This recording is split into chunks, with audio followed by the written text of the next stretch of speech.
this is Shauna of the Shauna Method, and I am sharing some common organizing mistakes. And this is what I call fixing the wrong problem.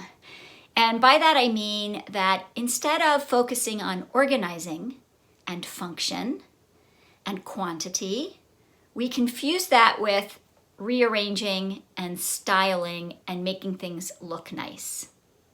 And you can see this problem if maybe you tell your children, go clean up your room. And what do? They just shove everything out of sight. But then, of course, if they want to play, they have to pull it immediately all back out again.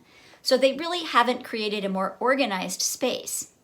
So instead of just making things look nice, I want you to focus your organizing project on making your space function well.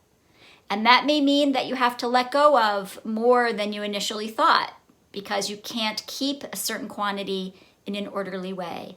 It may mean you need to move things around a little bit so that what you need is within easy reach. So don't focus on how it looks when you're organizing. Start with making sure you focus on how it functions. You can always add pretty things in later to make it look nicer, but it has to function first.